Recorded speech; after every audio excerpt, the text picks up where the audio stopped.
Hi again. We're trying one more time to get Ellen Pompeo on for our live after the show. This is completely probably my fault. This is my first Instagram live for Variety. But we really appreciate Ellen joining us and being patient with us. Let's see.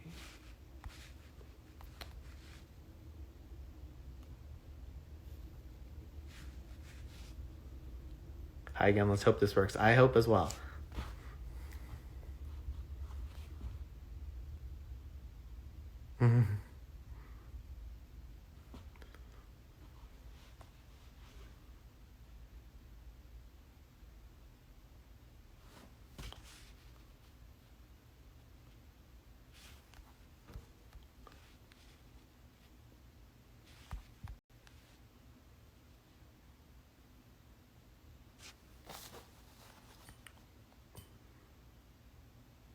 Everyone stop typing unless you're Ellen.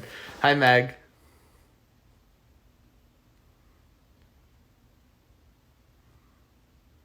When Ellen joins, tell her that there's a request button on the comments. At the top of the comment section, yes.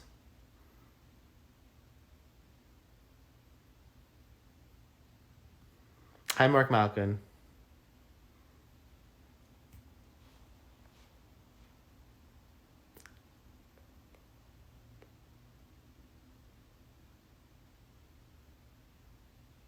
Please go to her house and help her. I wish I could. I'm in New York, and she's in, I think, California somewhere.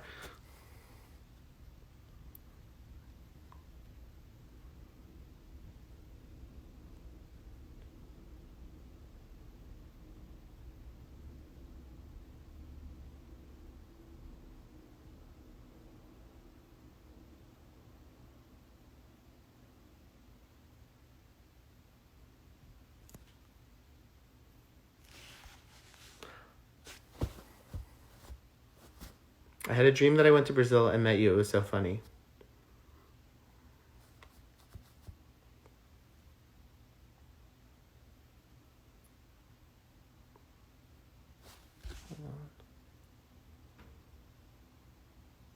Hi, Rebecca. It's a beautiful day to save lives. Yes, it is. Oh, hi, Ellen. How are you? Go to the top of the comments and request to join this conversation. Let me see if I can just add you. There we go. I think we're going to do this, guys.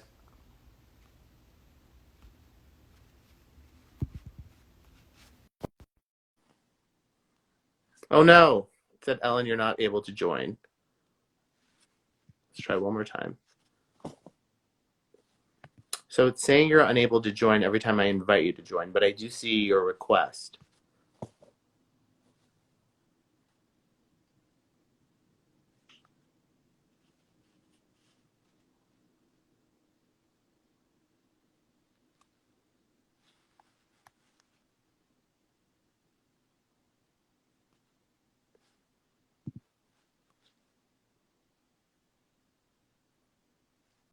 Are you still there, Ellen? Because I can see your request to join, but when I add you to join, I think it's waiting.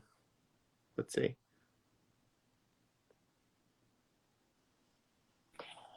Okay, there I am. Yes, I've been to 4 different rooms in my house. Ellen Pompeo, thank you so much for joining us. Of course. Hi, how are you? How are you? I'm sorry about the technical difficulties. It was probably my fault. Sorry. I mean, it could have been the room that I was in too, but I've been in that room before and it's worked. But anyway, it could be the rain. Who knows? How are you? Good. How are you? So I'm I'm in New okay, York. thanks. I watched the final episode of season 16. In Mm-hmm. California, it hasn't aired yet, so we're not going to do spoilers. But do you watch Grey's Anatomy when it's on, or do you've already seen it? But do you watch it live when it's on, or do you not watch it live?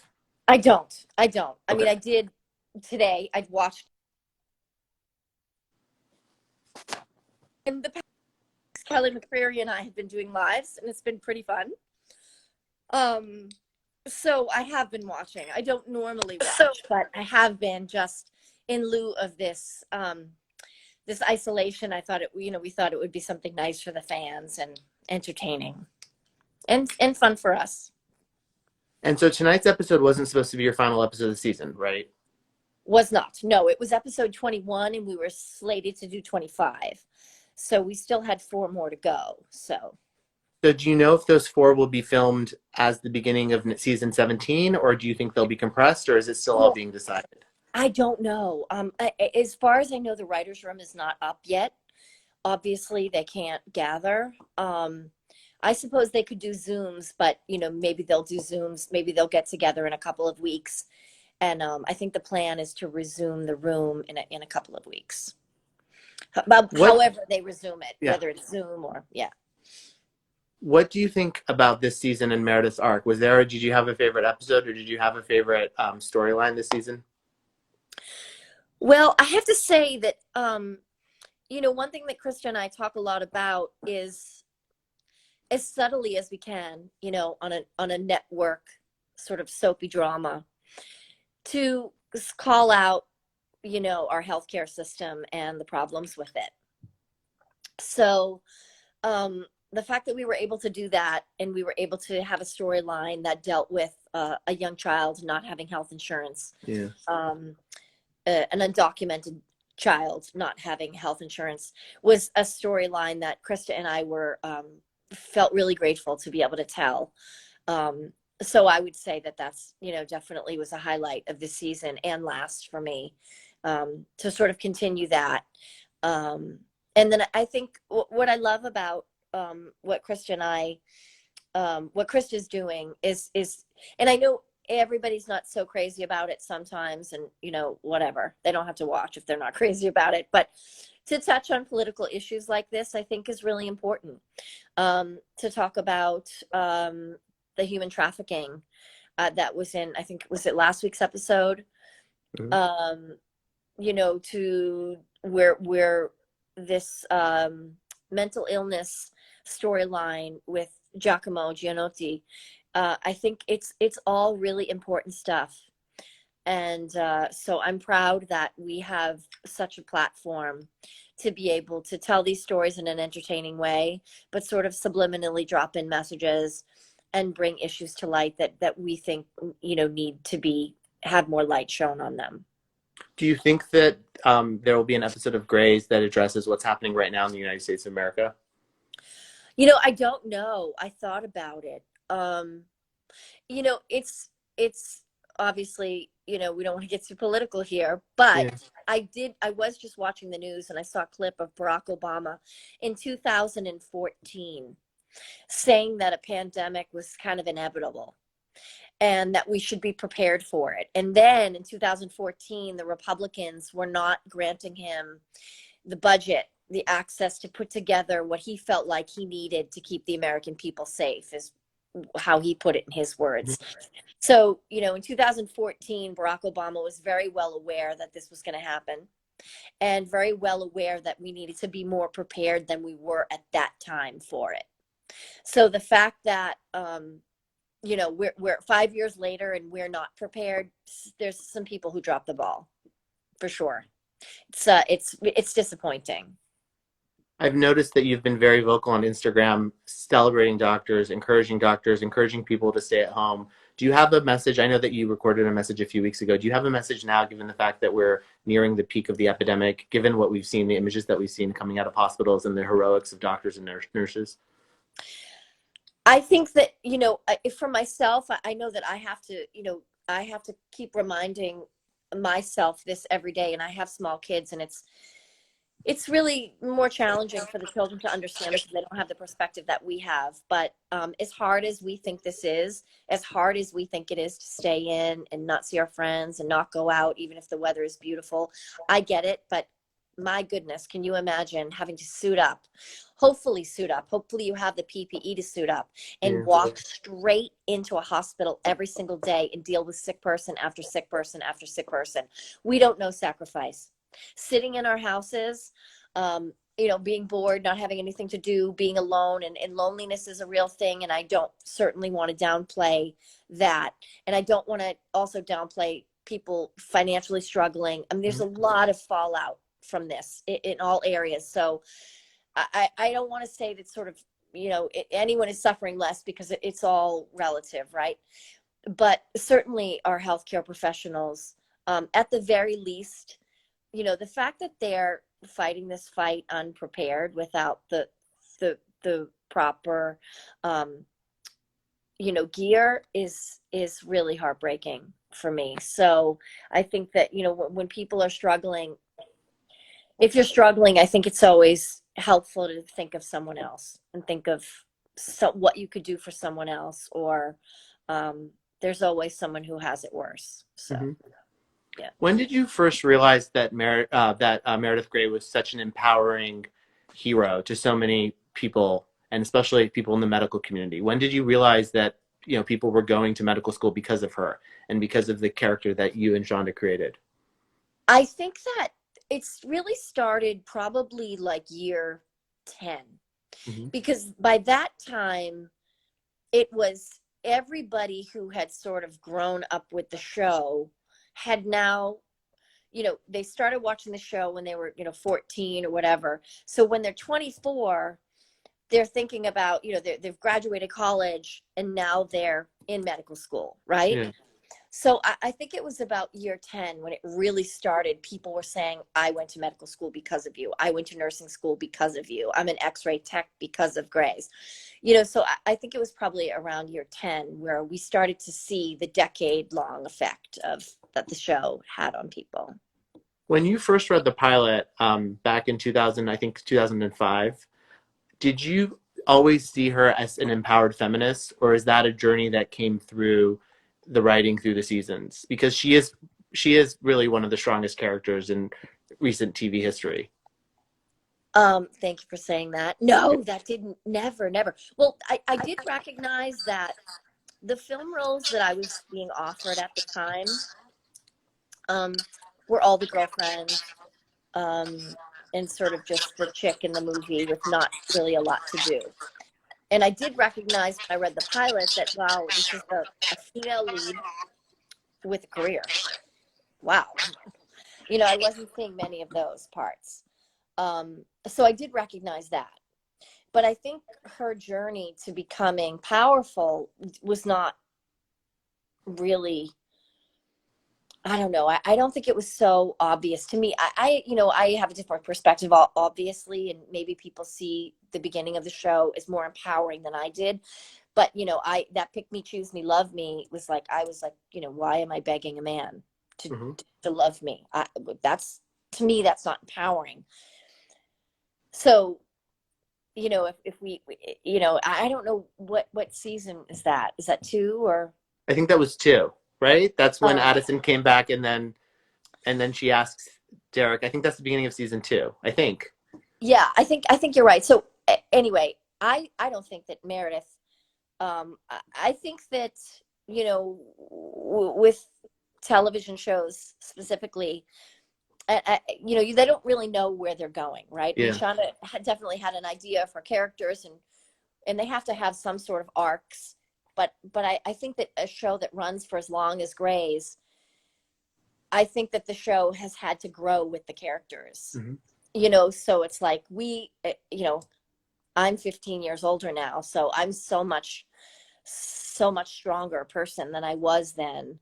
And I think that it just evolves naturally. I think the writers get to know you, and I think the writers and the showrunners, I think they watch the dailies and they watch the show, and I think things just naturally evolve and things happen in people's life, and they have children. And I think Grey's is so unique because we've been on the air for so long. They've all watched me grow up. That Shonda and the writers, we've all grown up together. So I think when you grow up together with your showrunner and with writers like that, I mean, Krista and I have grown up together too. She was off the show for a time, but we still have grown up together. So I think that it's been an interesting evolution because, we've all sort of become mothers together and found our voice together. As strong as Shonda is, I don't think she had the same sense of empowerment Mm-hmm. then that she does now. Mm-hmm. So I think that's just like a really nice journey in life to be able to stick with something. It's one of the cool things about being on a show for so long is having Was that journey together. was there a moment where you felt like your voice and Meredith's voice were becoming aligned, or that she had sort of stepped into the skin that you were inhabiting? No, I don't, I don't know. I think that writers, writers and showrunners, I think they watch dailies. Yeah. I think with all characters, I think they watch dailies, and I think they watch so much footage of you that they become really, really good at sort of, I don't want to say exploiting, because that seems like a negative term, and I don't mean this at all to be negative, but they're good at highlighting maybe sort of what your strengths are. They're And good at writing for you. They're writing Meredith for you. Now that they know who you are as a, actress, they're able to, right? Or yeah, and but also, also you can't, I mean, obviously who I am is individual to who I am, but I think having the platform of the show and having so much success in my life, so much commercial success, has empowered me. So the show has empowered me as much as I've empowered the show. So I think it's a kind of two-way street there. last year, you guys passed ER as the longest running primetime medical drama in television history. One, did you ever think that would happen at some point, maybe in the first few years? And two, how did it feel to have that milestone? No, I never thought it would happen because it wasn't a goal of mine. So of course I famously told the story 17,000 times about how I said I hate medical shows and I'll never do one, and they give me anxiety and I can't watch it. Turns me into hypochondriac. So I didn't ever think that I would stay on the show this long, um, yeah, I don't know. It happened, and it's sort of, here I am. I certainly, it's the irony in it is that, I said, I'll never stay on a medical show. I'll never do a medical show. I don't want to do it. And then here I am 15 years later. And it's been this incredible platform for me and allowed me to stay home and so with my kids so much and not travel and the circus life of an actor.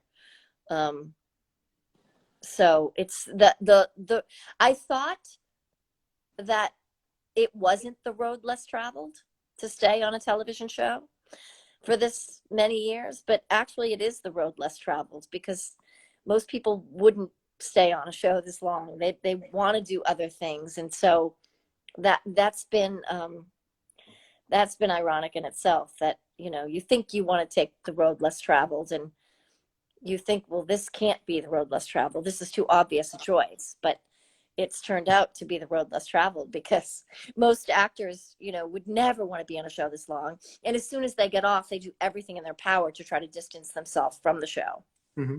instead of lean into how much the show has given them and how many blessings the show gave them and how fantastic it was and how many lives it touched.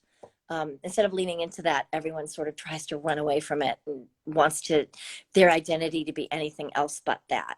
So I think the road less traveled is leaning into that, and that's what I'm doing. Did you ever feel that way, that you wanted to run away from it? Was there a Oh, period? of course, 15,000 times. Are you still a hypochondriac?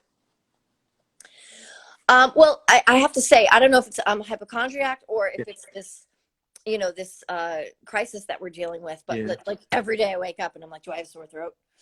Yeah. Can I A breathe? lot of my friends feel that way too. It's hard and it's scary because when you see so many images on the news and you're reading social media and it's very widespread and we weren't prepared, and so it's a very scary thing. I don't think that's being a hypochondriac. I think that's just being a human being right now. Yeah, and I haven't been out of my house. And is this Thursday? Is this Thursday? It's Thursday. Yeah, it's Grace night. Today's 5 weeks for me. Wow. This is 5 weeks. Mm-hmm. And so, yeah, 5 weeks. But like packages come to my house, or my husband goes out to get groceries. It's like wipe everything down, and I think he might think I'm a little dramatic when I'm like, keep the groceries outside and wipe everything down outside. I might be getting on his nerves a little bit. I do that too, though. I think you have to, because you don't know where the groceries have been and you want to be safe. And I think a lot of people, there's videos on YouTube about why you should do that. So I actually think you're doing the thing that you should be doing and you're being safe. And the scary thing is like the last thing you want to do, unfortunately, is go to a hospital right now. Right. It's like where we don't want to be, unfortunately.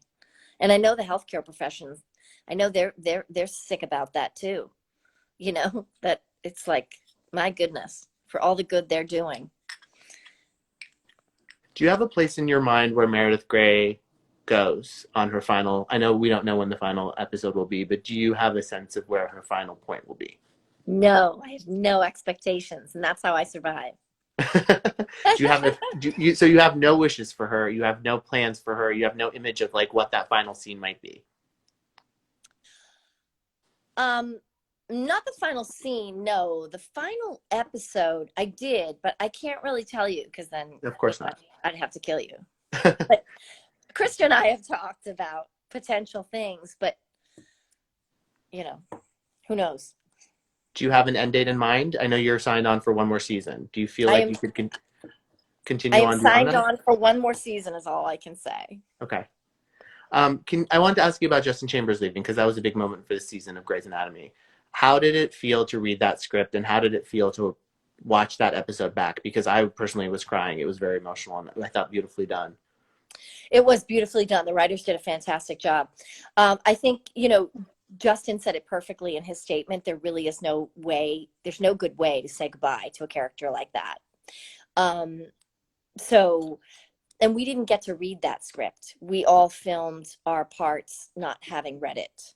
Oh, So we did not know because they wanted to be very confidential about that storyline, and they didn't want it to leak or get out. So we all just sort of read our parts on the day when we showed up. Debbie Allen directed it, and she said, you're going to be doing this. So I had never, even when I filmed it, I had never seen the script or didn't know how it was going to cut together. I mean, once I had filmed it, then I kind of knew a general, Debbie had kind of told me what the episode was going to look like. But I thought they did a great job. And, I have to say, when I watch that episode and I see those early days of the show, which, like I said before, I typically don't watch the show. It's, it's too much. I film it, I live it. I'm too critical of myself. And, the show really back then was just, so good. I wish we had an appreciation for it then about how good it was. I don't think we did. I don't think any of us did. There was too much shit going on. It was too big. It was too hot. It was too fast. There was just so much going on in the beginning. It was more attention and more work than any of us had ever experienced or done in our life. We were exhausted, and none of us had that kind of attention. And, I wish we had appreciated it for really how good it was, because man, the show was fantastic, back then. It's almost like a different show now. And it's great for its own other reasons, but, yeah, so my point is I'm happy with the way it ended, because I think that Alex going back to be with Izzy, like I said in my Instagram post, is an homage to those first days of that show. Which, the first 6 seasons are just, with that original cast, are just fantastic. right, because it was a different show in a lot of different ways back then, and nothing on television goes on for 16 years now. That's, a really unheard thing. And so for you to have continued to do it, of course, Grace has evolved. And I remember watching it in 2005 and 2006 and like I remember like how excited I would be on Sunday nights when it would come on, because it was such an incredible piece of television. It really was, and it's now television history. I wanted to ask you, thank you so much for joining us. I wanted to ask you one last question. You have a lot of fans in our office of your Instagram account and your Twitter account. And Yay, so I was just wondering, just to close, what's the secret to your success on social media? Do you have a philosophy, or do you just sort of figure it out as you go along? I don't. I'm super spontaneous. I don't know if you can tell. My daughter just texts me, I love you. Oh. So cute. I don't have anybody do my social media. I do it myself. And I'm super spur of the moment. I'm very, very spontaneous. And I think that, I don't like sort of calculated stuff and overly thought out stuff. I think, I crave authenticity.